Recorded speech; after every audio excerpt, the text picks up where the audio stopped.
propose de commencer sans plus tarder pour pouvoir nous laisser le maximum de temps pour les séquences d'échange et de collaboration dans le cadre de cette petite heure d'échange que nous avons ensemble ce matin. Vous dire que nous sommes très heureux de vous retrouver sur cette nouvelle séquence qui est donc la troisième vague de consultation concernant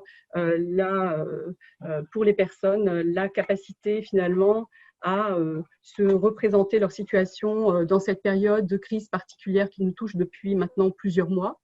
Nous avons, alors pour les habitués de ce type de webinaire, plusieurs outils à votre disposition. Vous avez pu le constater. Nous avons la chance ce matin d'avoir la présence d'Anne-Marie et de Christine, qui sont toutes deux interprètes au CILS. Nous avons la possibilité d'avoir cet interprétariat et puis également, vous pouvez utiliser le volet sous-titres que vous avez en bas de votre écran, où vous avez ainsi la possibilité d'avoir des sous-titrages grâce à notre vélotypiste. Vous avez également la possibilité dans la séquence, et d'ailleurs je vois que plusieurs d'entre vous ont déjà commencé à utiliser les différentes fonctionnalités, et donc ne vous en privez pas dans les séquences à venir, avec des possibilités d'utiliser le chat pour des conversations, mais également et surtout d'utiliser les questions-réponses, le volet Q et R, qui nous permettra dans les séquences qui viendront après la présentation qui sera faite par notre intervenant de l'IFOP, de pouvoir prendre vos questions, vous faire intervenir et interagir avec nos intervenants et nos participants. Je vous propose de vous présenter nos différents intervenants. Tout d'abord, j'ai le plaisir d'accueillir aujourd'hui Arnaud de Broca, qui est le président du collectif Handicap. Arnaud, pourriez-vous nous présenter le collectif Handicap en 2 mots ? Oui, bien sûr. Bonjour à tous et merci d'avoir invité justement le collectif Handicap à intervenir. Collectif Handicap est une structure relativement ancienne, même si il a poursuivi les travaux de l'ex-comité d'entente, mais c'est un nouveau pas franchi dans la volonté des associations de se regrouper pour porter une voix commune et réfléchir ensemble sur des sujets. On est actuellement une 50aine d'associations. Le nom est bien choisi, collectif évidemment pour être ensemble, et handicap avec un S qui traduit aussi la volonté de représenter et la réalité de nos associations membres, mais la volonté de représenter l'ensemble des types de handicap. Merci Arnaud, nous sommes très fiers de vous accueillir ce matin, à la fois parce que vous êtes un expert du sujet de l'emploi et je pense que de nombreux participants vous connaissent, et également d'associer l'ensemble des associations qui sont membres du collectif par votre voix. Nous avions eu la chance dans la précédente séquence d'associer le Conseil national consultatif des personnes handicapées à travers Jérémy Bourrois, et c'est donc pour nous l'importance de partager ces constats et ces enseignements avec des acteurs impliqués et engagés. Nous aurons également ce matin la chance d'avoir Didier Sartier qui est parmi nous, et j'ai à vous annoncer que notre présidente, malheureusement retenue par des difficultés ou en tout cas des urgences personnelles, n'a pu se joindre à nous, et donc c'est notre directeur général Didier Sartier qui sera parmi nous. Didier, vous voulez dire quelques mots ? Tout d'abord, merci à Véronique, merci à Arnaud d'être présent, merci à la ministre qui sera présent aussi avec nous tout à l'heure, et excusez à nouveau l'absence de Malika Bouchayoua qui ne peut pas être avec nous indépendamment de sa volonté vraiment ce matin. Et merci à vous tous d'être présents, et surtout merci à toutes les personnes qui ont répondu à ces différentes vagues de consultation, puisque c'est la troisième, de manière très très importante. Merci Didier. Comme vient de l'indiquer Didier Sartier, nous aurons effectivement l'honneur d'accueillir d'ici une vingtaine de minutes la ministre, la secrétaire d'État, Sophie Cluzel, qui nous fait l'honneur également d'accompagner cette nouvelle séquence de consultation. Nous avons évidemment parmi nous François Legrand. François travaille à l'IFOP et est notre interlocuteur privilégié sur cette séquence avec Frédéric Dabi. Vous aviez, pour ceux qui ont eu le plaisir, je pense, avec nous de participer aux 2 premières séquences, de rencontrer Frédéric Dabi, et c'est cette fois-ci François Legrand qui est parmi nous. Bonjour François. Bonjour Véronique. Je pense que sans plus attendre, nous allons pouvoir commencer la présentation. Vous dire juste en quelques mots, donc vous êtes 150 participants inscrits. Nous avons eu la volonté, dans le cadre de la crise Covid, d'aller vers une réflexion sur le vécu professionnel des personnes en situation de handicap. Nous avons également eu la possibilité d'aller sur les 2 premières vagues, interroger les personnes sur la première chose qui nous venait dès le mois de mai sur finalement leur vécu du confinement. Le deuxième volet en juillet qui touchait plutôt le vécu sur la reprise d'activité pour ceux qui étaient concernés à cette période-là ou qui finalement redécouvraient une activité plus ordinaire. Et aujourd'hui, nous avons souhaité clore cette démarche avec une nouvelle salve de questionnaires pour aller ensuite creuser et mieux comprendre finalement comment cette rentrée était appréhendée par les personnes en situation de handicap.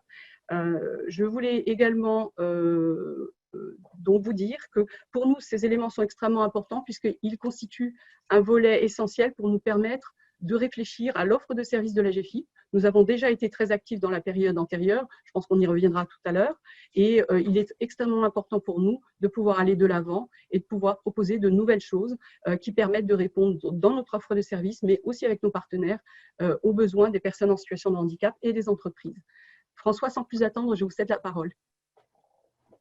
Alors, bonjour à tous, je vais partager mon écran pour que vous ayez accès au support de présentation.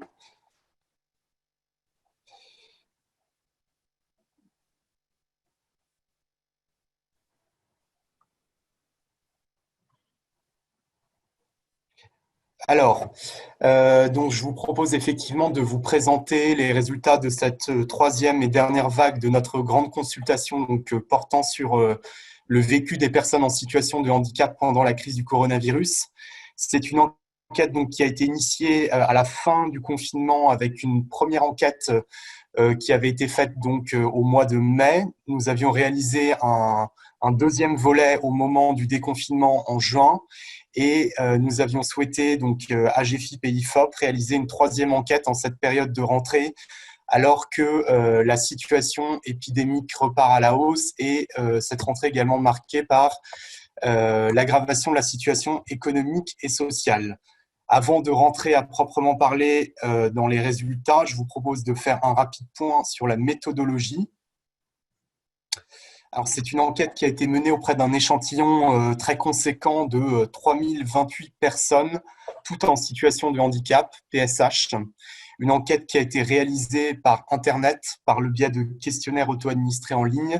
Et donc, le terrain d'enquête a été réalisé du 11 au 18 septembre 2020.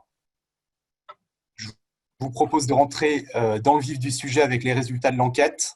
Une première partie de cette consultation qui était consacrée à la situation économique et psychologique des personnes en situation de handicap, avec une première question, un premier volet qui était consacré plus spécifiquement à la question des risques psychosociaux. Et c'est un des enseignements effectivement de ce travail d'étude qu'on a entrepris, c'est que les personnes en situation de handicap, PSH, ont été davantage concernées tout au long de la période de la crise du coronavirus par l'expérience d'anxiété et de dépression.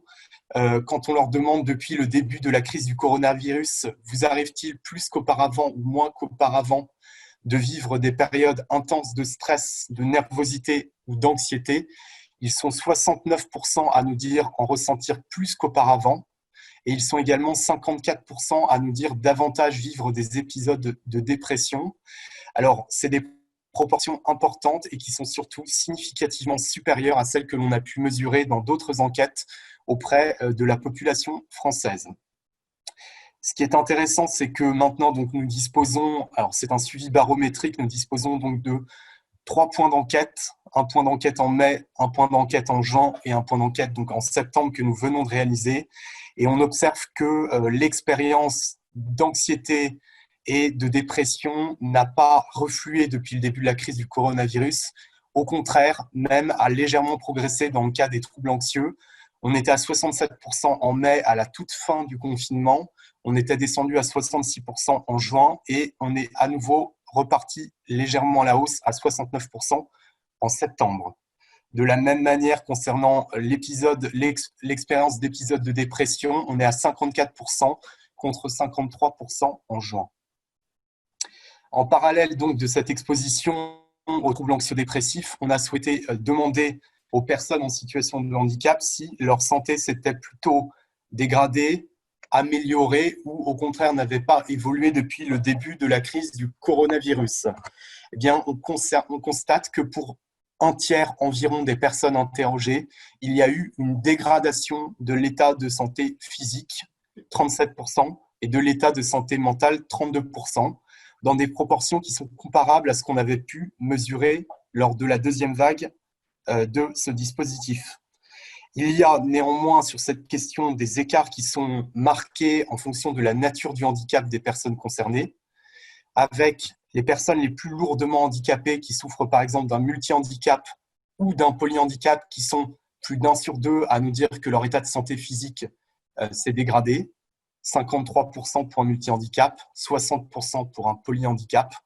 Et concernant la dégradation de l'état de santé mentale, on voit que ça concerne notamment les personnes qui souffrent d'un handicap mental, qui sont 50% à nous dire que leur état de santé mentale s'est dégradé.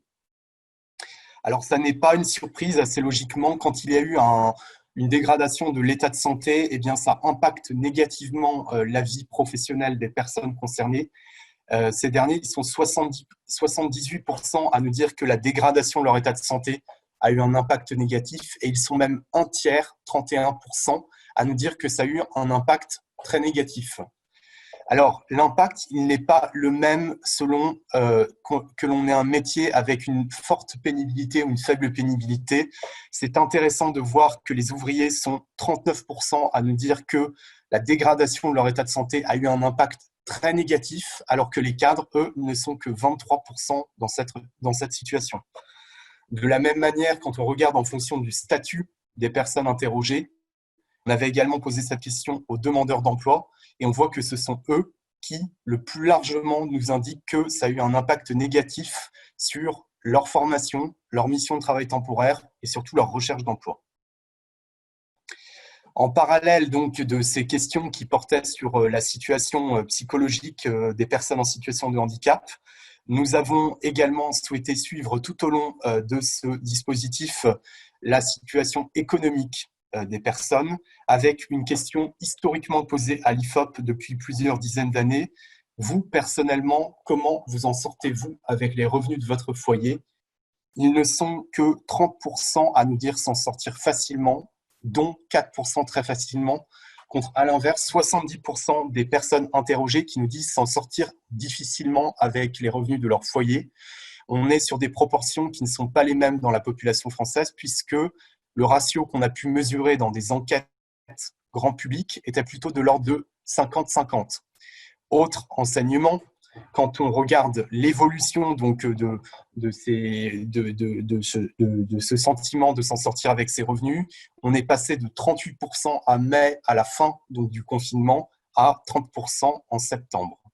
Également, c'est intéressant de voir que les personnes qui déclarent le plus largement ressentir des difficultés avec leurs revenus, c'est d'abord les dirigeants d'entreprise et c'est surtout les demandeurs d'emploi. Alors, je vous propose à présent de passer à cette deuxième partie qui est consacrée à l'état d'esprit des actifs avec la reprise du travail. Effectivement, cette rentrée, ce mois de septembre est marqué pour les personnes en situation de handicap et donc c'est comparable à ce qu'on peut mesurer auprès de la population française dans son ensemble à une reprise du travail à l'extérieur du domicile. Ils sont désormais 73%, donc 73% des actifs qui indiquent reprendre le travail à l'extérieur de leur domicile et donc une proportion de télétravailleurs qui refluent. On est désormais plus que 11% des PSH qui nous disent être en télétravail. Alors, ça ne vous surprendra pas, la proportion d'actifs qui ont repris le travail en physique a fortement progressé par rapport à ce qui a pu être mesuré lors des 2 premières vagues de l'enquête, avec donc 29% seulement à la fin du confinement qui travaillaient à l'extérieur de leur domicile, 58% en juin, et on est donc désormais maintenant à 73%. Cette reprise du travail en physique ne s'accompagne pas pour autant de sentiments positifs. Quand on interroge donc les personnes en situation de handicap, sur leur état d'esprit actuel, on observe qu'ils citent principalement des sentiments négatifs à 73%, et notamment de la fatigue. Ils sont 53% à nous dire être fatigués. C'est une proportion qui est en progression assez forte par rapport à ce qu'on a pu mesurer lors de la deuxième vague d'enquête, où il n'était que 44%. C'est aussi une reprise du travail qui est vécue de façon assez anxiogène pour les personnes concernées. Ils sont 37% à nous dire être inquiets, 29% à nous dire être stressés. Il y a également des sentiments qui sont positifs, qui sont déclarés, mais dans une moindre mesure, seulement 37% des personnes interrogées font état d'un sentiment positif. Alors, en parallèle, on a également voulu savoir comment évoluait la motivation au travail des actifs. Ils sont assez partagés. Pour 11% d'entre eux, elle augmente. Pour 55% d'entre eux, elle reste stable. Et pour un tiers d'entre eux, 34%, elle diminue, soit une augmentation donc, de cette proportion de 6 points par rapport à ce qu'on a pu mesurer lors de la deuxième vague. Donc plutôt une motivation au travail en berne avec cette rentrée.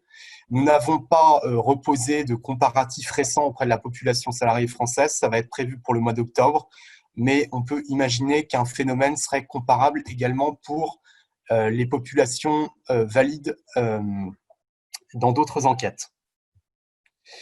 Nous avons également souhaité comprendre comment la crise du coronavirus impactait la place des personnes en situation de handicap au sein du collectif de travail, avec une question: selon vous, la crise du coronavirus a-t-elle plutôt contribué à renforcer votre place au sein de votre équipe ou au contraire à vous isoler davantage? On voit que sur cette question, les jugements des PSH sont assez partagés. 17% nous disent que la crise a plutôt renforcé leur place au sein de leur entreprise. 34% nous disent qu'au contraire, la crise a plutôt tendance à les isoler davantage. Et enfin, ils sont 1 sur 2, 49%, à nous dire que la crise n'a pas eu d'impact sur leur place au sein de leur équipe et de leur entreprise. Ce qui est intéressant, c'est quand on regarde en fonction du mode d'exercice professionnel actuel, on observe que les PSH qui sont actuellement en télétravail sont significativement plus nombreux, 45% à nous dire que la crise a contribué à les isoler davantage. C'est un point important parce que c'est effectivement, et on va revenir là-dessus, un des enseignements de cette étude qui a été initiée, c'est que le jugement des PSH à l'égard du télétravail est plus partagé que celui qu'on a pu mesurer auprès de la population française dans son ensemble, et peut-être qu'on a ici un élément de réponse.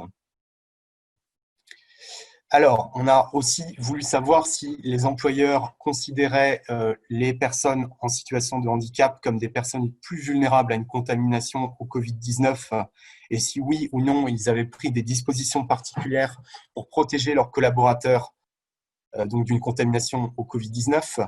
C'est le cas de moins d'une personne sur deux, seulement 31% qui ont le sentiment que leur employeur les considère comme vulnérables au Covid-19. Avec seulement 22% des personnes concernées qui nous disent que leur employeur a pris des dispositions particulières pour les protéger, par exemple l'octroi d'un bureau individuel ou encore le recours au télétravail.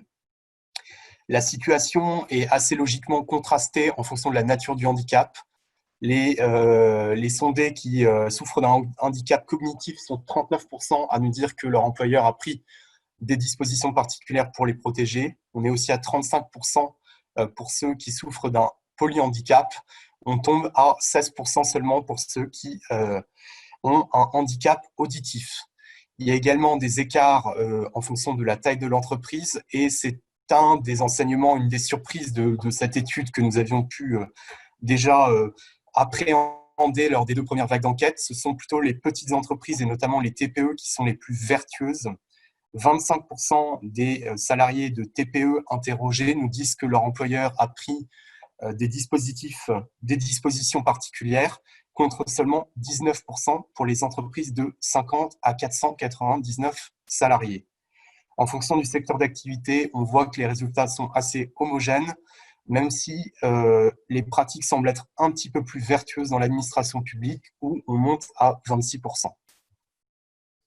Alors, quel sentiment inspire le fait d'être considéré par leur employeur comme une personne vulnérable? Donc, on a interrogé uniquement les personnes qui avaient dit que leur employeur les considérait comme vulnérables.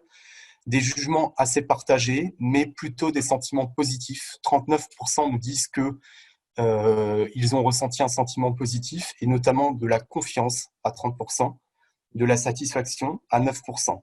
Et puis, dans une moindre mesure, ils sont également 1 sur 5, 20%, à nous dire avoir ressenti un sentiment négatif, avec notamment de l'embarras à 14%, et dans une moindre mesure, de la tristesse, 4%, de la colère, 3%, et aucun sentiment, 29%.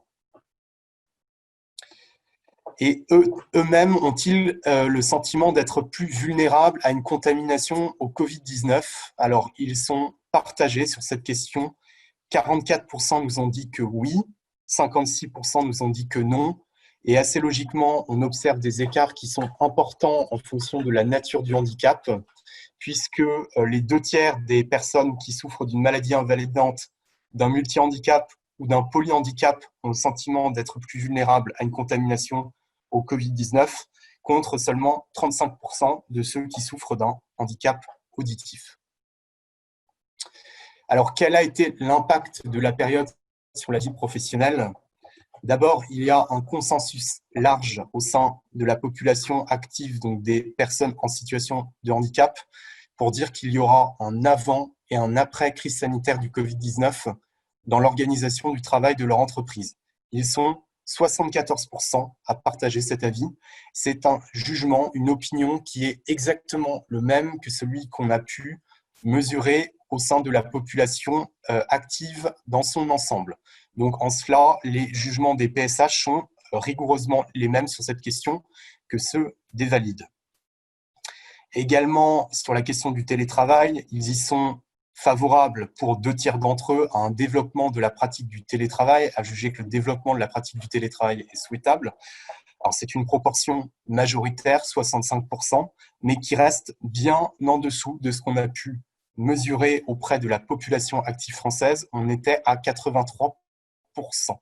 Donc, il y a un vrai écart de perception, en revanche, sur la question du télétravail entre handicapés et valides. L'inquiétude par rapport à l'avenir, donc dispositif barométrique pour suivre justement l'évolution des sentiments des PSH par rapport à l'avenir, et notamment autour des craintes à la fois sanitaires avec la progression de l'épidémie de Covid-19 et des craintes économiques avec l'aggravation de la situation économique et sociale. Les demandeurs d'emploi sont-ils optimistes ou pessimistes à l'idée de trouver un emploi lors des prochains mois ? Ça ne vous surprendra pas. Ils sont très majoritairement pessimistes. 71% d'entre eux nous disent être pessimistes, en augmentation par rapport à ce qu'on avait pu mesurer en mai, où on était à 68%, mais on était déjà sur un sentiment de pessimisme particulièrement marqué.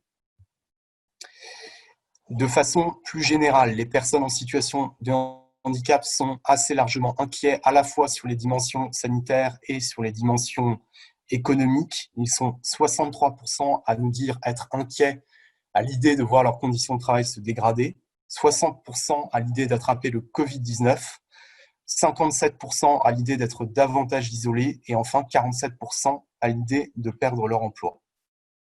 Ce qui est intéressant, c'est quand on regarde l'évolution du sentiment d'inquiétude par rapport à la première enquête qu'on a réalisée en mai, on observe qu'on était à des niveaux extrêmement élevés, donc sur ces différentes dimensions en mai, à la fin du confinement. Le sentiment d'inquiétude sur ces différents sujets avait reflué en juin-juillet au moment du déconfinement, et sur plusieurs dimensions, il repart à la hausse, notamment par exemple sur la crainte de voir les conditions de travail se dégrader. On était donc à 54% en juillet et on est remonté à 63% en septembre. Alors, dans le contexte à la fois de crise sanitaire et de crise économique, quelle est la principale crainte ? Est-ce que c'est le fait d'être contaminé au Covid-19 ou la crainte des conséquences économiques de la crise pour eux et pour leurs proches ? Eh bien, les personnes interrogées sont très partagées. Ils sont 46% à craindre davantage une contamination au Covid-19 contre 54% qui craignent davantage les conséquences économiques de la crise pour eux et pour leurs proches. On observe que le ratio se rééquilibre avec une progression par rapport à la deuxième vague de l'inquiétude sanitaire. On est remonté à 46% contre 42% lors de la deuxième vague. Ce qui est intéressant, c'est que quand on regarde les craintes sur la situation économique et sociale, on voit qu'il y a des écarts qui sont très marqués en fonction du statut professionnel des personnes interrogées. Les dirigeants d'entreprise, les entrepreneurs, les indépendants sont significativement plus inquiets des conséquences économiques de la crise. Ils sont 73% à avoir cité donc les conséquences économiques de la crise. On tombe à 54% pour les salariés et on est aussi à un niveau plus important chez les demandeurs d'emploi à 64%. Aujourd'hui, comment ressentez-vous les conséquences de cette crise économique pour vous et votre famille? Eh bien, durement pour 71% des personnes interrogées, dans des proportions comparables avec ce qu'on avait pu mesurer lors de la deuxième vague où on était à 73%, avec là encore la même division qu'on observe en fonction du statut, avec des dirigeants qui sont significativement plus nombreux à dire ressentir durement les conséquences de la crise et surtout des demandeurs d'emploi, et également un clivage très marqué en fonction de la catégorie socio-professionnelle des personnes interrogées. Les ouvriers sont 80% à nous dire ressentir durement les conséquences économiques de la crise, contre 47% pour les cadres, un rapport donc qui est quasiment de l'ordre de 1 à 2 entre cadres et ouvriers sur cette question. Je vous propose à présent de passer à la dernière partie de cette enquête avec l'adhésion, le jugement porté à l'égard des mesures gouvernementales, avec une première question qui portait sur la perception associée à la prime de 4 000 € octroyée lors de l'embauche d'une personne en situation de handicap. Alors, ce qu'on observe, c'est que globalement, il y a une adhésion large au principe de la mesure, puisque 78% des personnes interrogées nous disent qu'elle est indispensable, 74% nous disent qu'elle est juste. En revanche, ils sont beaucoup plus partagés quand il s'agit de savoir si cette mesure, cette prime donc de 4 000 €, permettra d'avoir un impact réel sur le niveau d'emploi des personnes en situation de handicap. Ils ne sont que 58% à penser que oui. Et par ailleurs, une personne sur deux, 52%, estime que la mesure est insuffisante. Dernier point, le jugement à l'égard de l'obligation du port du masque. Est-ce que les PSH sont globalement favorables ou hostiles au port du masque? Eh bien, ils y sont favorables. Ils sont 70% à estimer que le port du masque est efficace pour lutter contre la propagation du Covid-19. Ils sont par ailleurs 60% à juger que c'est une mesure qui est adaptée à leur situation personnelle. Et enfin, seulement 31% d'entre eux estiment que c'est une mesure liberticide, portant atteinte aux libertés individuelles. Et donc, en cela, on observe que les jugements des personnes en situation de handicap sur la question du port du masque sont très proches de ceux de la population française dans son ensemble, qui est globalement favorable. Je vous remercie. Merci beaucoup François pour cette présentation des résultats. Je vous propose également je vous signale également que, comme l'a posé un des participants, nous vous mettrons à disposition sur le site AGEFIP, agefip.fr, l'ensemble des résultats de cette consultation. Et bien évidemment, vous pourrez retrouver cette séquence sur la chaîne YouTube de l'AGEFIP. Je vais désormais passer la parole à nos intervenants pour qu'ils puissent prendre la parole et pouvoir nous présenter leurs réactions. Je vais céder la parole immédiatement à Arnaud de Broca. Merci de me laisser la parole et effectivement quelques mots de réaction rapide.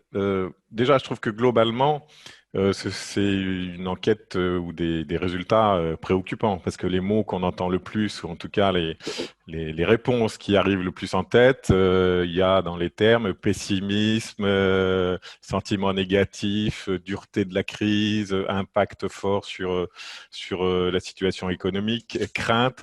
Donc c'est vrai que c'est quand même une enquête globalement préoccupante, mais réaliste. Et c'est en ça qu'elle est peut-être encore plus préoccupante. Elle traduit bien aussi les retours que l'on peut avoir, nous, via les associations de membres de notre collectif. Donc, on est dans une situation qui est compliquée et on n'est pas simplement dans une situation où on se dit c'est une question qu'il y avait. Est-ce que l'avant sera différent est-ce que l'après sera différent de l'avant crise Et à mon avis, on n'est pas encore dans l'après. Enfin, c'est pas un scoop que je vous livre, mais on est dans le dans le pendant. Et donc, tous ces chiffres c'est ce ressenti très alarmiste, moi je trouve, nécessite aussi qu'on s'interroge sur comment on fait pour faire en sorte que pendant la crise, puisqu'on n'est pas dans l'après, on est pendant la crise, on arrive à trouver un certain nombre de solutions pour que ces sentiments et que cette réalité deviennent peut-être moins négatives. Alors au-delà de ce constat général, moi je voudrais revenir rapidement sur trois points. Et peut-être d'autres après dans le cadre du débat. C'est le premier, je pense effectivement, ça a été dit dans l'intervention, c'est peut-être pas une surprise, mais c'est bien que ça soit mis en avant, c'est l'impact sur la santé que peut avoir la crise, le confinement, la sortie, santé physique et santé mentale et psychique.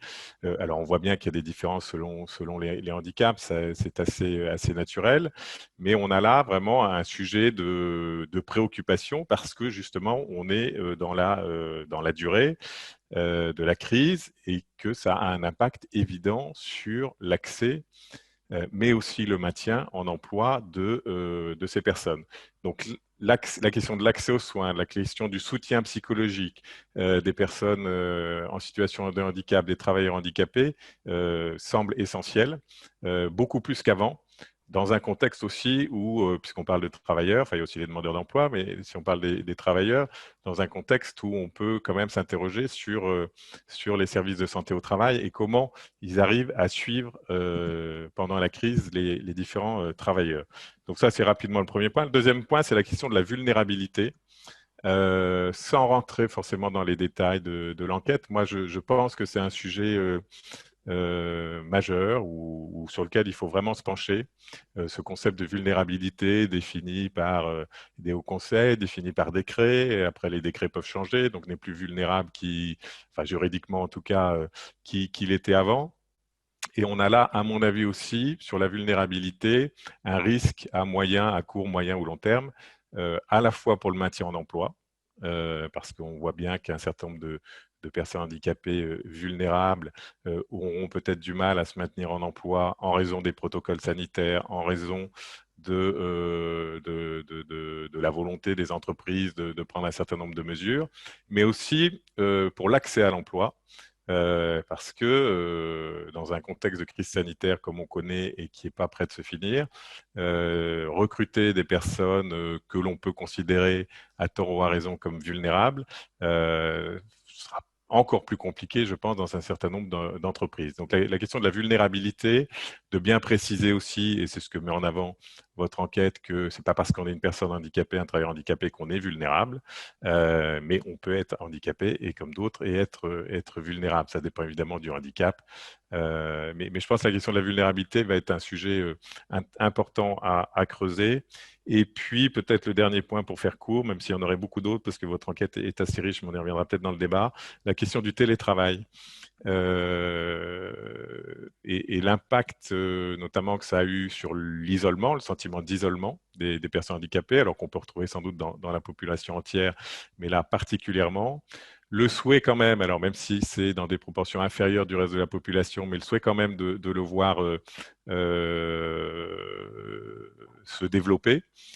Mais une fois encore, il va falloir être très attentif sur l'accès et les moyens mis en place pour qu'une personne handicapée, qu'un travailleur handicapé fasse du télétravail. Alors, une fois encore, je parle de travailleurs handicapés de manière générique, alors qu'il y a des réalités, votre enquête le montre, très différentes selon les handicaps. Mais la question du télétravail, alors qu'il y a une concertation, une négociation en cours, ou plus ou moins en cours, en tout cas, entre les partenaires sociaux sur le sujet, me semble un élément essentiel. Et il me semble que dans toutes les négociations qu'il va y avoir sur le télétravail, mais sur les autres, sur l'emploi, la question du handicap doit être un sujet bien mis en avant par les partenaires sociaux. Et comme je sais que certains partenaires sociaux nous écoutent, on est évidemment à leur disposition pour y travailler, mais on compte sur eux de toute manière pour porter cette réalité. Voilà rapidement quelques mots, mais il y aurait d'autres choses à dire, mais peut-être après. Merci beaucoup Arnaud de Broca pour cette première réaction sur des résultats qui, comme vous le soulignez, sont contrastés, sont effectivement préoccupants et supposent l'engagement de tous. Je voulais vous souligner l'arrivée de Sophie Cluzel qui nous a rejoint il y a maintenant quelques minutes. Donc, nous avons eu l'occasion de communiquer les résultats à Madame la secrétaire d'État il y a quelques heures afin de lui permettre de prendre connaissance de l'ensemble des données et nous lui donnerons la parole dès qu'elle sera en ligne avec nous.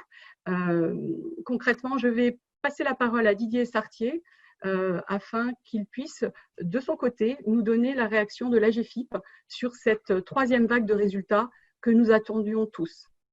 Didier, à vous la parole. Bonjour, d'abord je me permets de saluer l'arrivée de la ministre et la remercier d'être avec nous ce matin.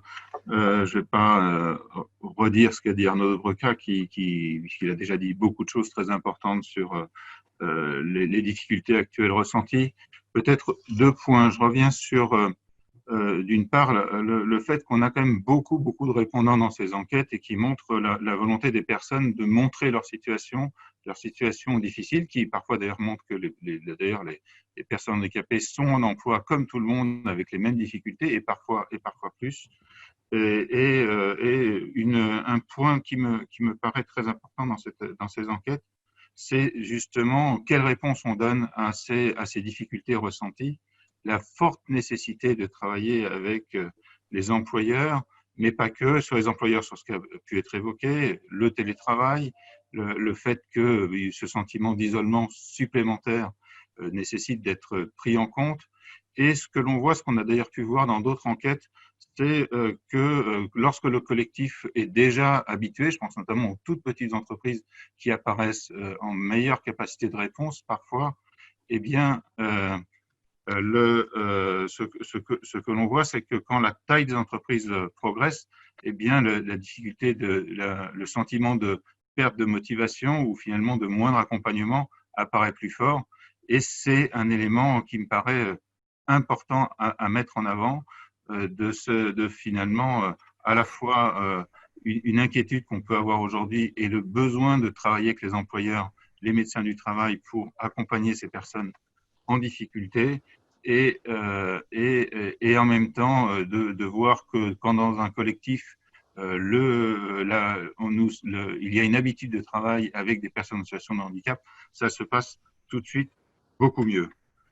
Voilà peut-être en quelques éléments pour pouvoir aussi laisser toute la place à la ministre et d'intervenir dès à présent. Bonjour à tous et à tous. Désolée de mon retard, mais j'étais dans une autre réunion. J'ai couru. Écoutez, ravie d'être avec vous tous et de pouvoir partager.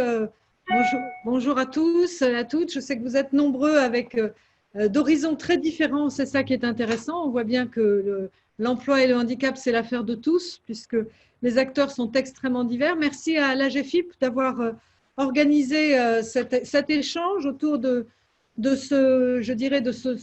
cette étude qui montre vraiment l'impact de la crise sanitaire sur les personnes en situation de handicap. Moi, je voudrais en tirer peut-être 3-4 éléments que je soumettrai à vos discussions. D'abord, on a bien conscience qu'il y a eu une fragilisation des parcours pendant cette crise et que notre mobilisation, elle est pleine et entière pour justement sécuriser ces parcours. Ça, c'est très important. Donc, bien sûr, des mesures très importantes, mais au-delà des mesures que vous connaissez, je ne reviendrai pas dessus, mais une implication extrêmement importante en termes d'accompagnement à l'emploi et de maintien dans l'emploi, c'est mon objectif principal. C'est comment informer, bien sûr, les employeurs de tout ce que l'on fait. Et ça va être très important parce que j'ai beaucoup tourné pendant cette rentrée et je vois encore que les informations ne sont pas jusque sur le territoire. Donc ça, c'est notre enjeu majeur d'informer les employeurs, quels qu'ils soient, de tout ce qui est mis à leur disposition pour pouvoir bénéficier de ces actions, surtout que ces mesures sont quand même plébiscitées par les personnes elles-mêmes. Donc, en même temps, informer les personnes, parce que c'est eux les meilleurs ambassadeurs, mais en même temps, informer tout l'écosystème des employeurs. Travailler, bien sûr, sur cette notion de télétravail, c'est un axe très important. moi, j'entends qu'il y a des problèmes d'isolement, mais on était, je vous le rappelle, dans un télétravail subi. Donc, il faut absolument que maintenant, on passe à cette action de télétravail choisi et que l'on puisse travailler dans le dialogue social avec les entreprises, cette notion d'accompagnement des travailleurs en situation de handicap dans leur choix de vie, en dialogue avec l'entreprise, l'employeur en général, pour aller vers un télétravail choisi. Parce que beaucoup de personnes m'ont dit aussi qu'il y avait un avantage énorme. Et là, je tiens à souligner la réactivité de la GFIP et du FIPHP sur l'accompagnement qui a pu être mis en place pendant la crise Covid pour certaines adaptations qui n'étaient pas ad hoc au domicile. Donc, il faut absolument qu'on améliore ça. Et puis, bien sûr, travailler sur la formation des personnes en situation de handicap, parce que ça va être le nerf de la guerre, la qualification et peut-être des reconversions professionnelles dans cette crise importante qui commence seulement au niveau économique, on en est tous conscients. Donc, travailler, je vous rappelle, la bonification sur le CPF, le compte de formation, mais surtout, travailler à avoir des formations qui débouchent sur de l'emploi. Donc, c'est cette adéquation qu'il y a entre demandeurs et offreurs d'emploi sur lequel il faut que nous travaillions. Donc, merci beaucoup. C'était très éclairant, ce sondage qui nous permet de nous ancrer dans la réalité des demandes et des besoins des personnes. Et donc, toutes très intéressées pour avoir un échange avec vous sur ces sujets.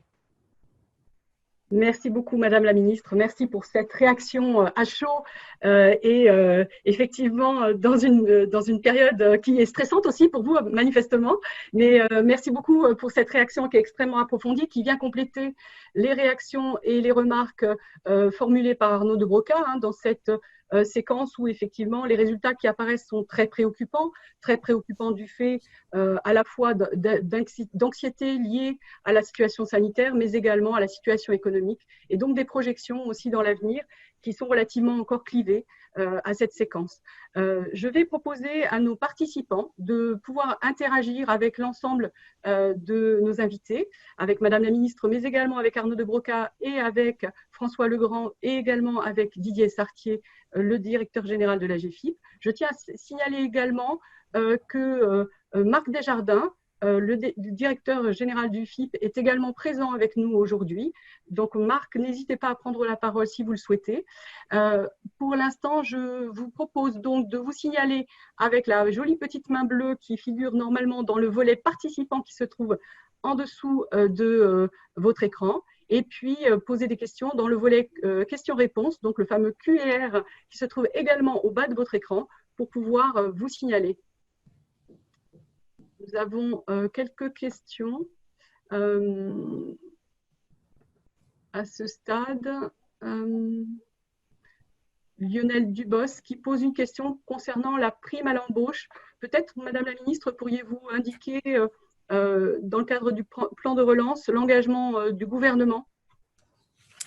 Alors, sur la prime à l'embauche, je me suis calée en fait sur ce qui a été déployé pour les jeunes. Donc, 4 000 € pour un CDD de plus de 3 mois ou un CDI à partir de maintenant jusqu'à fin février 2021. À ceci près que pour les travailleurs handicapés, nous avons levé la limite d'âge. Donc ça, c'est très important.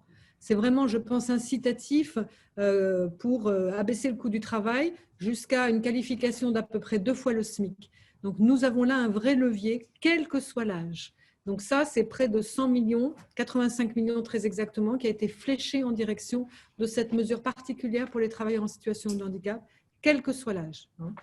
D'autre part, nous avons bien sûr les accompagnements sur l'apprentissage. Je rappelle qu'un contrat d'apprentissage peut être accompagné de 8 000 € d'aide pour l'employeur, que nous travaillons justement dans chaque CFA à avoir un référent handicap pour pouvoir faire ce lien et accompagner les adaptations.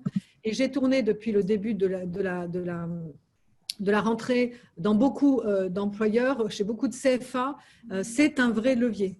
Donc, ils sont tout à fait, je dirais, au courant de cette information et il faut absolument l'activer parce que l'apprentissage, pour moi, est un des leviers majeurs. Et encore une fois, pas pour les jeunes, parce que également pour l'apprentissage, nous avons la capacité tout à fait de ne plus avoir de limite d'âge. Et ça, déjà avant la crise Covid, il faut le rappeler. Et je pense que ce n'est pas assez connu aussi. Donc ça, c'est important. Qu'est-ce que nous avons d'autre? Nous avons bien sûr l'emploi accompagné. Ça, Véronique Bustrel le sait bien, c'est mon dada. 15 millions de plus je dis bien de plus, fléchés sur l'emploi accompagné. Nous avions déjà des sommes importantes. Je lancerai d'ailleurs le comité de pilotage de l'emploi accompagné le 9 octobre, parce que je pense que là, nous devons simplifier les démarches, nous devons avoir un cahier des charges beaucoup plus agile et simple, et nous devons surtout qualifier bien ce qu'est l'emploi accompagné pour les employeurs et le faire connaître. On a un défaut de pédagogie de tout ce que l'on fait pour le handicap, c'est très net. Chaque fois que je vais sur le terrain, c'est ce que les entreprises me disent. Donc voilà, c'est vraiment un plan de relance inclusif. Il y a beaucoup d'autres, je dirais, pans du plan de relance qui concernent les personnes handicapées. Je vais accélérer la mobilité dans l'accès aux gares, 120 millions pour la mobilité dans les gares, la mise en accessibilité complète, sur le numérique avec un renfort vraiment auprès des établissements médico-sociaux. Nous avons aussi un très grand plan de simplification des MDPH et d'interaction justement beaucoup plus facile avec, entre Pôle emploi, Cap emploi sur les notifications. Donc, on se met en mode parcours, lisibilité et puis aussi capacité des entreprises à être plus réactifs. Voilà. Merci beaucoup pour cette présentation exhaustive des sujets. J'ai oublié quelque chose de très important, Véronique, si vous me permettez, c'est les CDD tremplin. J'étais au sein de l'entreprise adaptée, pour ne pas la nommer APF France Handicap, pour justement la fabrication de nos magnifiques masques inclusifs que je tiens vraiment à saluer. Eh bien, qu'est-ce que ça veut dire? Ça veut dire la capacité de rebond des ESAT, des entreprises adaptées pendant cette crise Covid, elle est à vraiment saluer. Et là, nous avons une capacité de reconversion, d'accompagnement, puisque nous avons le fonds aussi d'accompagnement de 300 millions qui a été débloqué avec Brigitte Klinkert et moi-même pour l'économie sociale solidaire, pour les entreprises adaptées. Donc, nous avons les outils possibles financiers. Maintenant, il faut vraiment qu'on ait les projets, qu'on puisse vous accompagner dans tous ces projets pour vraiment préserver l'emploi et au contraire le favoriser dans cette crise. Merci à vous. Je crois que nous avons une prise de parole, une demande de prise de parole, si je ne m'abuse, d'Olivier Leclerc de la CFDT. Olivier, vous voulez prendre la parole? Olivier?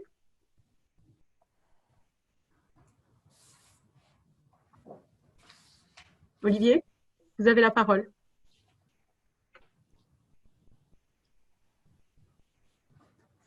Bon, je pense qu'on a un petit sujet avec Olivier. Je regarde si nous avons d'autres demandes de prise de parole. Pas pour le moment. Je vais vous proposer peut-être Arnaud de Broca, Didier Sartier. Arnaud, est-ce que vous voulez réagir aux propos à ce premier échange, première réaction?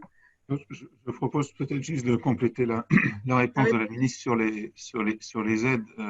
D'une part, il ne me semble pas que l'aide de 8 000 € et de 4 000 € soient cumulables. C'est bien deux aides dans un contexte différent, mais ce qui est cumulable sont les aides de l'État sur l'alternance et celles que propose AGEFIP aussi sur l'alternance pour les personnes en situation de handicap, ce qui permet de renforcer finalement et réduire le coût pour l'employeur qui va pouvoir embaucher un alternant dès à présent, et ce qui est vraiment important, puisqu'on sait à quel point l'alternance et l'apprentissage est une bonne réponse pour intégrer l'emploi pour une personne en situation de handicap. Je me permets aussi de répondre sur le fait que l'AGEFIP, avec le FIP d'ailleurs, propose des prises en charge des masques inclusifs. Mme Cluzel avait d'ailleurs communiqué sur le sujet et je la remercie de l'avoir fait. Et ça concerne aussi les entreprises adaptées en ce qui nous concerne. Pour préciser les questions qui sont envisagées, puis peut-être laisser la parole du coup à Arnaud pour compléter sa réaction. Oui, merci. Quelques mots de réaction. Notamment sur la prime à l'embauche. Alors moi, on trouve que c'est évidemment une très très bonne mesure. Et c'est vrai qu'on se retrouvait un peu aussi dans le questionnaire qui disait que c'est une mesure nécessaire. Et je dirais, si elle n'avait pas été faite, on l'aurait demandé. Mais c'était aussi de se dire, en soi, ça ne suffira pas. Et donc, c'est pour ça que les explications de Sophie Cluzel et après Didier et Sartier montrent aussi qu'il y a un paquet global, on va dire, de mesures pour activer différents leviers. Quand même, après, on peut… je pense, le sujet de l'information, qui a été aussi soulevé par Sophie Cluzet, de l'information des entreprises, des salariés aussi, je pense, est un sujet majeur dans lequel l'AGFIP, les Cap Emploi, notamment, et le FIPHFP pour son secteur, vont avoir un rôle extrêmement important. Peut-être que la question quand même, et là encore, moi, j'invite les partenaires sociaux à vraiment, dans les différentes négociations qui s'ouvrent dans le cadre de l'agenda social, à vraiment introduire et un volet handicap, et notamment sur la question du maintien en emploi. Enfin, parce que la question du maintien en emploi, avec tous les chiffres qu'on voit là sur l'impact sur l'état de santé, et donc la dégradation de l'état de santé, et donc des difficultés de se maintenir en emploi, la question de la vulnérabilité qui, dans un contexte de crise sanitaire qui va durer et va peut-être être perçue par des entreprises comme un sujet compliqué à gérer parmi beaucoup d'autres sujets dans un contexte économique pour chaque entreprise qui peut être quand même compliqué. La question du maintien en emploi et des licenciements pour inaptitude, à mon avis, va se poser de manière encore plus forte qu'elle ne l'était avant. Donc, je pense qu'on a là collectivement à réfléchir. Ça peut être dans le cadre des négociations avec les partenaires sociaux, c'est forcément via les aides de l'AGFIP, via l'intervention des Cap Emploi, mais c'est un sujet majeur. De même que le soutien des entreprises, on a parlé effectivement du rebond, et ce qui est vrai pour la plupart, du rebond des entreprises adaptées et des ESAT, mais il y en a aussi qui souffrent beaucoup dans un certain nombre de secteurs d'activité qui sont particulièrement touchés par la crise.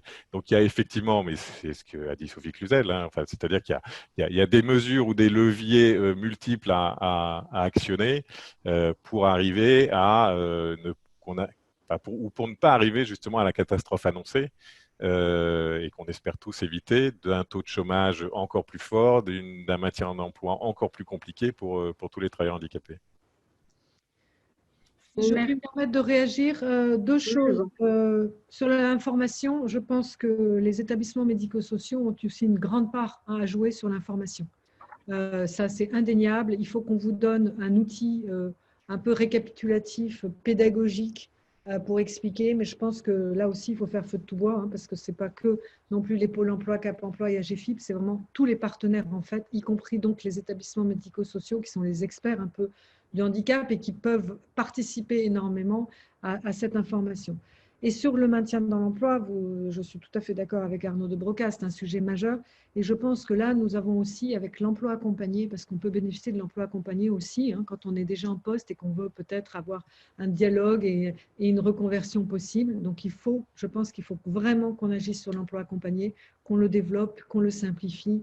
Et parce qu'on a de l'argent, il faut absolument qu'on puisse le mettre dans des services ad hoc, au plus proche, en proximité des entreprises et des personnes en situation de handicap. Donc, ces deux axes-là, il faut qu'on soit meilleur sur l'emploi accompagné, c'est indéniable. Et il faut qu'on puisse débloquer ces énergies avec les experts du handicap, que sont les établissements médico-sociaux, mais aussi avec un pôle emploi Cap Emploi qui monte aussi en expertise d'accompagnement.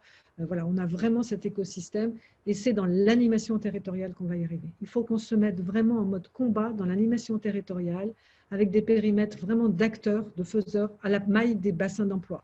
Et donc là, il va falloir vraiment qu'on y aille à fond sur des réunions très précises d'information, très précises d'animation d'ici pendant l'automne. Là, ça va être indispensable. Merci Madame la Ministre. Nous avons une question de Romain Montariol qui s'interroge sur le récent décret concernant les personnes vulnérables, considérées comme vulnérables, et s'interroge sur les conséquences pour les conditions de travail des personnes en situation de handicap vulnérables, respect des gestes barrières et autres. Cette remarque est reprise aussi par plusieurs participants qui s'interrogent sur ce sujet et fait écho également aux réponses que nous avons enregistrées dans le cadre de cette consultation sur finalement le sentiment ou la perception de la vulnérabilité, soit par les employeurs, soit par les personnes, et le différentiel qui peut exister en termes d'aménagement, d'adaptation de poste. Est-ce que vous pouvez réagir, Madame la Ministre, sur ce sujet-là? Quel décret, et puis Didier Sarti ensuite. Vous parlez de quel décret précisément? Le décret portant sur les personnes vulnérables. Oui, mais je veux dire, qui avait un impact sur quoi? Je l'ai pas entendu. Sur la possibilité de revenir en emploi. D'accord. Voilà. Oui, bon, comme de toute façon, votre sondage l'a vu, handicap ne veut pas dire vulnérabilité. Hein, et ça, il faut qu'on soit extrêmement clair. Et d'ailleurs, je trouve que de moins en moins, handicap veut dire vulnérabilité. Je pense que pendant toute la crise Covid, nous avons mobilisé sur ce message en disant que ce n'est pas la situation de handicap qui crée de la vulnérabilité, mais c'est bien la situation de santé, hein, qui est importante à voir. Je crois que ça a été quand même assez bien perçu. Nous l'avons dit aussi aux personnes elles-mêmes pour qu'elles puissent vraiment travailler sur leur autodétermination, avec tout le travail qui a été fait avec les associations sur le facile à lire, à comprendre, pour prendre sa décision. Est-ce que je reste confinée ou pas? Est-ce que je reprends mon travail? Donc là, je pense qu'il y a eu un très gros travail. Donc il ne faut pas lâcher. Encore une fois, dans la sémantique, handicap n'égale pas vulnérabilité. Et ça, il faut vraiment absolument le dire et le redire. Donc on est exactement dans cette ligne-là. Et donc, je ne lis pas directement la problématique de ce décret à encore un frein à la reprise du travail ou à la reprise d'une vie sociale. Et il faut le redire haut et fort, c'est très, très important. Donc, je ne sais pas si Didier Sartier veut compléter. Enfin, pour moi, le message est très clair. Je vais compléter par rapport au message d'Arnaud de Broca sur le maintien et évoquer le fait que depuis le mois de juin, le conseil d'administration de la GFIP et avec KEOPS, après des travaux qu'on a fait avec KEOPS et les Cap Emploi, décidé justement d'engager une action de veille vers les employeurs, vers les personnes en situation de handicap en emploi pour finalement assurer que, au regard des dégradations ou des conditions de travail qui se sont dégradées, et on voit bien que, comme le disait Arnaud de Broca tout à l'heure, nous sommes dans une situation de vivre avec le Covid et avec une situation en plus économique qui se dégrade et qui impose de pouvoir, dans les territoires, on voit aussi qu'il y a beaucoup d'éléments qui évoquent l'importance qu'au sein des territoires, les acteurs s'organisent et en matière de maintien, c'est tout à fait ce qu'il est nécessaire de faire.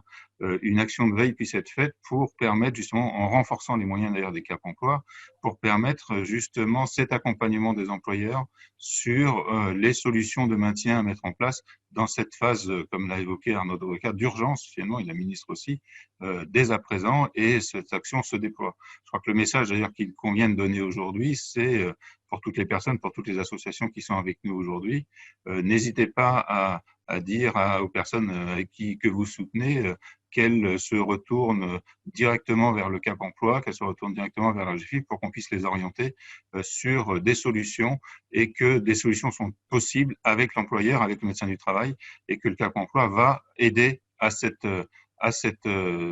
trouver ces solutions maintenant. L'urgence est aujourd'hui et il convient d'opérer, comme le disait la ministre, dès à présent ces actions sur les territoires. Arnaud de Broca. Ouais, peut-être juste compléter sur le décret de fin août sur la vulnérabilité, enfin sur la liste des personnes considérées comme vulnérables. Alors effectivement, moi je partage ce qui a été dit, enfin je l'ai dit d'ailleurs dans mon propos introductif, c'est-à-dire on n'est pas être travailleur handicapé ne veut pas dire qu'on est vulnérable en soi. Par contre, la limitation, alors pour des raisons diverses de la liste des personnes considérées comme vulnérables a quand même un impact sur un certain nombre de travailleurs handicapés, alors liés à leur état de santé, pas parce qu'elles sont handicapées, mais liés à l'état de santé, et donc quand même contribue à rendre plus compliqué, enfin, ou oblige en tout cas un certain nombre de personnes, de travailleurs handicapés à revenir au travail, alors que le 25 août, elles étaient vulnérables et le 2 septembre, elles ne le sont plus. Donc je pense que quand même, sur ce décret-là, on aura à… Si je puis me permettre, Arnaud, tous les travailleurs étaient vulnérables quand on a demandé à fermer les restaurants ou les hôteliers. Je dirais, ils n'allaient pas. Oui, mais il y avait quand même une liste établie par le comité scientifique, je ne sais plus lequel, là, le Haut Conseil, enfin bon, peu importe, une liste scientifique, on va dire, qui établissait les salariés vulnérables. Cette liste-là a été limitée. Et c'est vrai, on ne peut pas nier, même si d'ailleurs l'étude, je pensais que l'étude le mettrait plus en évidence. L'étude ne met pas forcément ça en évidence comme retour, mais c'est quand même des retours qu'on a, c'est-à-dire qu'il y a des gens qui étaient vulnérables avant, qui ne le sont plus, et donc ils sont obligés de revenir au travail. Et une fois encore, moi, le seul message que j'ai à passer, c'est que, mais c'est une évidence, c'est qu'on est dans la crise, on n'est pas dans l'après. Et donc dans la crise, je pense que ce décret-là, il va falloir le revoir, parce que à un moment donné, je ne sais pas quand, mais va peut-être falloir se reposer la question de qui est vulnérable ou pas, et avec toutes les conséquences juridiques que ça peut avoir. Et ce que souligne peut-être Arnaud, cette étude, ou en tout cas cette consultation, c'est l'importance de pouvoir aménager, accompagner au sein de l'entreprise les collaborateurs pour que justement ce sentiment d'exposition à une vulnérabilité qui peut être ressentie par certaines personnes, en particulier des personnes, on l'a vu dans l'étude, qui présentent des maladies invalidantes, pour elles, il y a peut-être un sujet d'accompagnement et là, les organisations, les partenaires sociaux, les DRH, les entreprises, les employeurs ont toutes leurs responsabilités avec les services de santé au travail pour sécuriser et rassurer les collaborateurs. Je vais me permettre de passer la parole à Emmanuel Dalseco de handicap.fr qui a une question à vous poser. Vous m'entendez? Emmanuel, la parole. Oui. Bonjour. Je voulais savoir sur le terrain, en fait, quelles sont les réactions des entreprises, je pense notamment aux grandes entreprises. Est-ce que vous constatez dans un contexte économique contraint et difficile le risque d'une négligence de l'emploi des personnes handicapées réel? Et est-ce que vous craignez que le taux d'emploi soit l'année prochaine ou dans 2 ans revu à la baisse? Alors, ce que je crains, c'est que le taux d'emploi pour toutes les personnes handicapées ou pas soit revu à la baisse, malheureusement, parce que cette vague, je veux dire, de crise économique, c'est une réalité pour tous. Ça sera donc aussi, y compris les travailleurs en situation de handicap, on ne va pas se le cacher. C'est pour ça que je mobilise de nouveau toutes les entreprises qui ont signé le manifeste inclusion, toutes les entreprises de Cap vers l'entreprise inclusive, toutes les entreprises qui se sont engagées avant la crise et qui étaient des acteurs, puisque les résultats étaient là, je tiens quand même à le redire, avant la crise en 2019. Début janvier 2020, février 2020, nous avions une baisse du taux de chômage, nous étions passés enfin en dessous de la barre des 500 000 demandeurs d'emploi, nous avions une progression de l'apprentissage, donc nous avions une dynamique. Cette dynamique, c'est sur cette dynamique qu'il faut vraiment parler aux entreprises qui ont signé ces engagements, ces pactes et ces chartes pour leur dire vous ne pouvez pas, je veux dire, baisser les bras maintenant. C'est ça, ma mobilisation. C'est ma mobilisation aussi dans le dialogue social, puisque j'ai réuni aussi les organisations syndicales et patronales, et comme le dit Arnaud de Broca, il faut en faire un vrai sujet du dialogue social, en disant, voilà, travaillons ensemble sur ce sujet particulier, et c'est l'occasion vraiment de le faire, et je les réunirai encore très prochainement. Donc, voilà, c'est une réponse un peu, je dirais, malheureusement, l'impact va être vrai pour tous les travailleurs. Et moi, j'essaye de freiner vraiment l'impact sur les personnes en situation de handicap et en faisant feu de tout bois.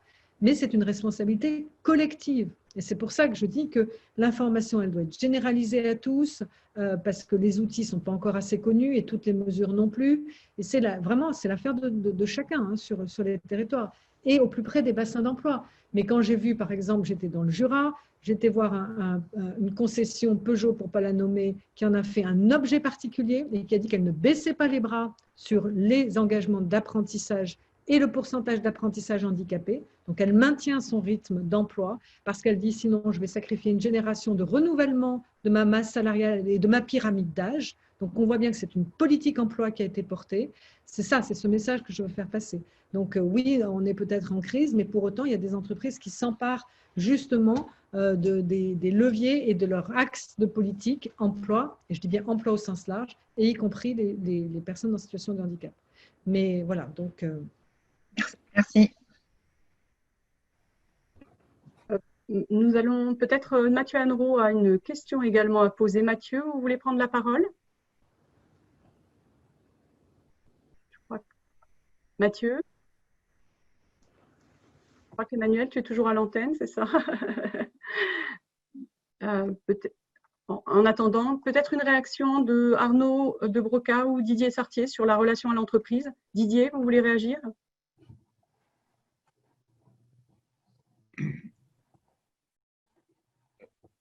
La crainte exprimée, je pense qu'elle est importante et on a pour ça d'abord toute l'importance que j'évoquais sur les mesures maintien qui il faut pas je crois qu'elle est essentielle. Ensuite, aujourd'hui, il est aussi important de pouvoir informer l'ensemble des employeurs sur l'ensemble des mesures qui ont été mises en place, et notamment, même si on peut la considérer peut-être encore comme insuffisante pour certains, la prime de 4 000 € est une vraie incitation complémentaire qui concerne toutes les entreprises et qui finalement vient renforcer peut-être une manière encore de sensibiliser les entreprises à l'intérêt d'employer une personne handicapée qui est bien au-delà d'une prime, c'est l'apport au collectif qui va y avoir derrière. Et c'est pour moi le sens de cette mesure aussi qui est mise en place. Donc oui, la sensibilisation des employeurs, l'accompagnement des employeurs est indispensable. Et c'est aussi d'ailleurs aussi toute l'importance qu'il y a à travailler avec les référents handicap des entreprises de plus de 250 et des autres pour les appuyer dans cette démarche qui elles-mêmes vont accompagner l'entreprise dans laquelle elles travaillent pour assurer finalement, dans tous les cas, cette bonne prise en compte du handicap au sein de l'entreprise. Arnaud de Broca, merci Didier. Arnaud de Broca, vous avez une réaction également? Oui, mais qui va un peu dans le même sens, par rapport à la question qui était posée sur la crainte, elle est majeure et elle est évidente. Parce que aussi la crise fragilise de nombreux secteurs économiques dans lesquels les travailleurs handicapés sont aussi des travailleurs. Donc il va y avoir une hausse du chômage et particulièrement aussi des travailleurs handicapés qui vont justement autour du concept, à mon avis, de vulnérabilité, vont peut-être se retrouver à la fois isolés, c'est ce que montre votre enquête aussi, l'isolement des travailleurs handicapés, alors via le télétravail, mais pas que, va avoir, à mon avis, des conséquences. Donc la crainte, elle est majeure et pas que peut-être les grandes entreprises, puisque c'était le début de la question qui a été posée. Je pense que ça va être général aussi, même si l'enquête montre, et c'est traditionnel aussi, que dans dans les PME, il y a peut-être un soutien important et plus proche. On voit bien que la crise va avoir un impact important. D'où l'intérêt et une fois encore, je me répète un peu, mais comme la crise dure et va durer, c'est effectivement, il faut prendre des mesures pendant la crise et pas se dire l'après. Moi, à mon avis, je suis plus à penser à l'après. C'est maintenant, pendant la crise, les entreprises vont fermer dans un certain nombre de secteurs. Elles vont avoir des difficultés, moins de commandes pour un certain nombre de travailleurs handicapés qui ont effectivement, on en a pas peu parlé dans les commentaires, mais on voit bien qu'il y a, selon les catégories socio-professionnelles, il y a quand même les craintes sont pas les mêmes. Donc, ça va avoir un impact très, très important, population générale et particulièrement travailleurs handicapés. On part aussi, alors même si Sophie Cluzel l'a dit, la situation avant la crise s'améliorait, mais on part aussi d'une situation qui est quand même catastrophique de l'emploi des personnes handicapées, alors qui s'améliorait, mais qui est restée quand même très, très problématique. Donc on ne part pas non plus d'une situation où tout irait bien, où il n'y avait pas de discrimination, où on maintenait en emploi, etc.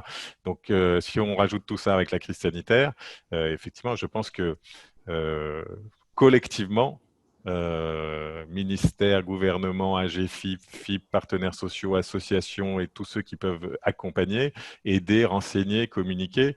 Je pense il faut évidemment qu'on se mobilise tous ensemble. Merci Arnaud pour cette... Si je puis me permettre, Véronique, peut-être dire aussi que 20% de l'emploi est fait aussi dans la fonction publique au sens large du terme, et que nous avons mobilisé avec Amélie de Montchalin. Nous devons montrer l'exemple. Moi, je le dis, en termes d'État, nous devons montrer l'exemple. Nous avons aussi l'accompagnement par le FIP sur toutes les mesures pour l'emploi des personnes handicapées. Il faut qu'on mobilise aussi, quand je parlais d'écosystème de bassin d'emploi, c'est y compris les collectivités locales, les agglos, les départements, qui, on le sait, étaient déjà au départ un peu plus vertueux. Donc, il faut absolument mobiliser l'ensemble des leviers potentiels et parler vraiment d'employeurs au sens large du terme. Dire aussi qu'il y a des référents handicap qu'il faut mobiliser dans les employeurs publics, même ceux qui ne sont pas sous convention FIP. Donc voilà, je pense que là, il faut vraiment élargir complètement les frontières et mobiliser l'ensemble. Je sais que l'AGFIP et le FIP travaillent ensemble, main dans la main, et je pense qu'il faut s'adresser à tous les employeurs. C'est très, très important de pouvoir le redire. Vous l'aviez dit, merci Madame la Ministre, vous l'aviez dit il y a maintenant plusieurs mois, tous mobilisés, tous concernés. C'est vrai que encore davantage aujourd'hui, c'est vraiment le credo que l'on doit s'imposer et qui doit nous conduire et nous guider dans nos travaux. Et il est vrai que les travaux de convergence et d'harmonisation des actions, les actions aussi de mobilisation sur le territoire conduits par les deux fonds dans le secteur privé et dans le secteur public sont effectivement de nature à optimiser et améliorer l'impact de l'ensemble de nos actions pour l'emploi des personnes en situation de handicap. Nous avons beaucoup de questions dans le question-réponse, le temps est malheureusement court et malheureusement, je pense, Madame la Ministre, que vous avez des contraintes de temps et d'agenda, mais c'est la même chose également pour Arnaud de Broca qui a également des contraintes.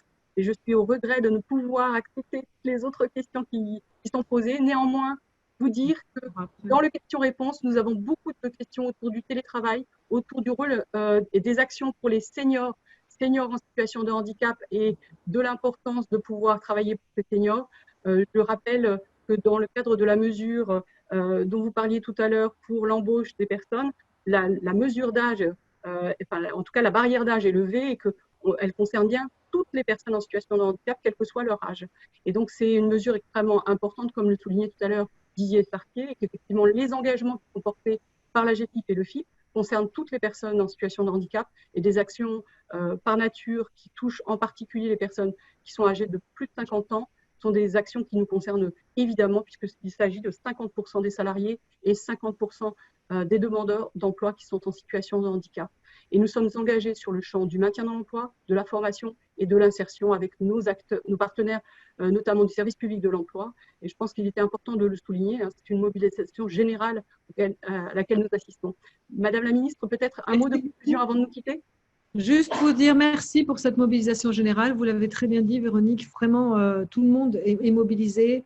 Et comptez sur moi pour vous accompagner en gouvernance territoriale. J'ai vu passer une question, est-ce que le PRIT pourrait être un outil? Oui, bien sûr, mais il nous faut aussi encore travailler plus bas sur la maille bassin d'emploi.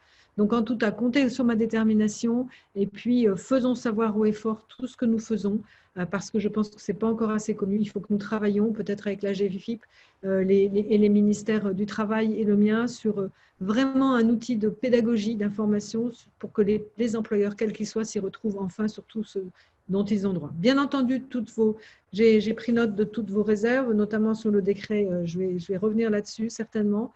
Et puis, merci beaucoup, à très bientôt. Et on est tous concernés et tous mobilisés. Voilà, merci. Merci à vous, bonne journée. Arnaud, vous avez peut-être un propos conclusif également ? Non, pas forcément, ça va être très court. En tout cas, une fois encore, je pense que votre enquête montre la nécessité d'y travailler tous ensemble et dans la durée, parce que la durée va être importante pour éviter un taux de chômage vraiment beaucoup plus important que ce qu'on a pu connaître pour les travailleurs handicapés. Merci Arnaud, effectivement, de l'importance de la vigilance et de pouvoir effectivement mettre en place toutes les mesures nécessaires. Didier Sartier, vous vouliez également conclure ? Peut-être juste dire qu'on voit l'importance de ce genre d'enquête, puisque c'est vrai que globalement, on manque quand même d'informations sur ce qui se passe pour les personnes en situation de handicap en général en emploi, pour inviter d'ailleurs à toutes les personnes et tous les acteurs de l'emploi à finalement participer à l'action activateur d'égalité que nous avons mis en place depuis un peu plus d'une semaine, qui va d'ailleurs permettre de prolonger aussi ces réflexions et peut-être d'ailleurs d'avoir, dans le cadre de cette consultation, au regard de ce que nous dit l'IFOP et de ce que dit cette consultation, ce que nous disent les personnes, d'ailleurs, c'est plutôt l'IFOP, c'est plutôt les personnes que l'IFOP qui nous le dit, de pouvoir trouver des solutions, y compris des solutions certainement d'urgence, puisque dans certains cas, il y a aussi des solutions et ça vient des territoires, et que avec l'ensemble de nos partenaires, Pôle emploi, le FIP, KEOPS, l'UNEA, le GESAT, et j'en oublie, et le haut-commissaire Thibaut Guilly, et la ministre, nous puissions continuer à apporter des solutions et réfléchir aux solutions de demain. Donc, je vous donne tous rendez-vous sur la plateforme activateur d'égalité pour pouvoir continuer finalement cette conversation, ces échanges et ces réflexions qui doivent nous permettre, avec les personnes et avec l'ensemble des associations, de trouver les réponses adaptées à la situation d'urgence actuelle.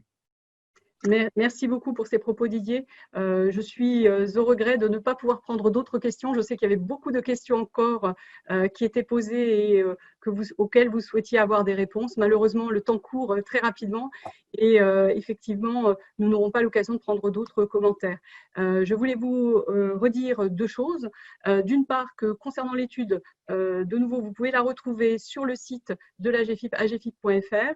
Vous pouvez également retrouver ces interventions sur la chaîne YouTube de la GFIP. Et comme l'indiquait à l'instant Didier Sartier, vous pouvez consulter la plateforme Activateur d'égalité pour participer à la mobilisation, à finalement apporter aussi vos idées, à proposer des solutions qui, dans cette période qui, comme le soulignait Arnaud de Broca, est une période extrêmement difficile que nous avons devant nous et pour lesquelles nous avons besoin de solutions nouvelles, d'idées. N'hésitez pas à faire des propositions, à apporter vos contributions pour que nous puissions les partager. Dire également que dans le cadre de cette mobilisation, nous avons le soutien de la CNSA, du CNCPH, aux côtés des acteurs qu'évoquait Didier Sartier à l'instant. Je vous remercie tous. J'ai un remerciement tout particulier pour Anne-Marie et Christine qui nous ont assistés dans le cadre de l'interprétariat en LSF et remercier aussi les personnes qui se sont activées sur la Vélotipie et ont subi nos rythmes endiablés de parole. Merci à tous pour vos contributions. Nous avons bien noté toutes vos questions et nous sommes attentifs à la suite des actions. Merci aux associations, aux organisations syndicales et aux représentants des entreprises qui étaient présents parmi nous. Merci aux personnes en situation de handicap aussi qui étaient parmi nous et qui ont pu s'exprimer. À très bientôt. Au revoir.